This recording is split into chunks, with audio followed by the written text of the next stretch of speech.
Сайн байцгаана уу хүүхдүүд, энэ өдрийн мэндийг хүргье. Өнөөдрийн хичээлийн сэдэв сонин нийтлэлийн найруулгын төрөл зүйлүүдийн ангилал. За хичээлийн зорилго сонин нийтлэлийн төрөл зүйлүүдийг ангилах, үндсэн шинж төрөл зүйл бүрийн онцлогийг таних гэсэн зорилготой хичээл байна. За сонин нийтлэлийн найруулгын төрлүүдийн үүрэг болоод шаардлагыг багш нь танилцуулъя. За сонин нийтлийн үүрэг нь мэдээлэх, учир зүйн тайлбар, нотлогоо хийх, хялбарчлан ойлгуулах, нөлөөлөх, бүх нийтэд нөлөөлөх гэсэн юм үүргүүдтэй бол шаардлага нь баримт хэрэглэгдгүй үнэн зөв албан ёсны шинжтэй байх, сэтгэхүйн хийсвэрлэл тулгуурлах, хийсвэр томьёоллыг бодит чигээр адилгах, яруу сайхан шинэлэг аястай байх гэсэн юм шаардлагуудтай байдаг. За бичлэгийн төрөл зүйлүүдийн нийтлэг болон ялгаатай шинжүүд бол байна.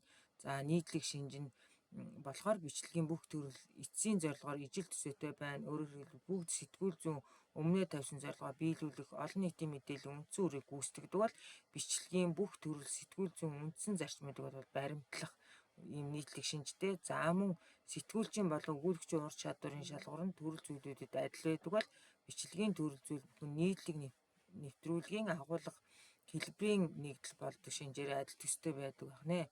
За сонин бичлэгийн төрлүүдийн ялгаатай шинж байна. За тусгаж буй объектын шинж чанар нь ялгаатай байна. Сэдвийн хамрах цар хүрээ бол ялгаатай.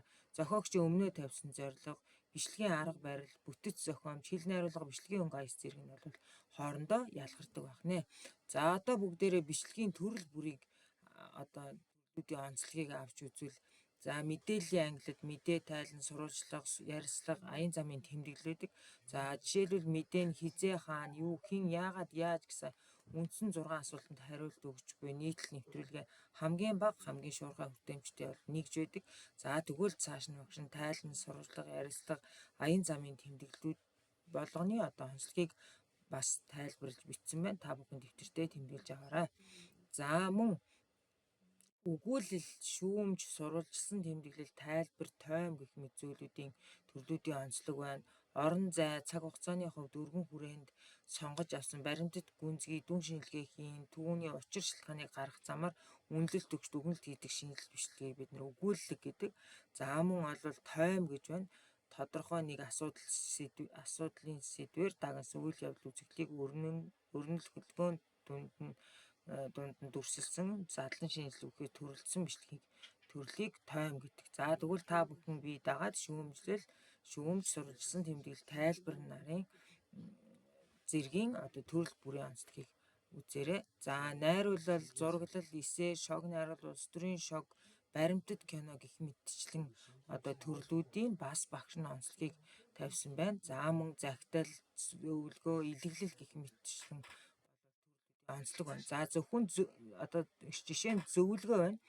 Ажил үйл хэрэг явдлыг зөв оновчтой гүйцэтгэх шийдвэрлэхэд тус болохын тулд бусдад өгч буй зааварлах шинжтэй аргачлалыг бид нэр зөвлөгөө гэдэг. За захидал нь иргэн байгууллагаас мэдээллийн хэрэгсэлд шууд хаяглагдан ирж өөрийн захидалд тодорхой хариулт шаардаж байдаг учраас иргэний сэтгүүл зүйн шинж байдлыг агуулсан бодит байдал үнэлэлт авах гэсэн бичлэгийн төрлийг захидал гэдэг байна.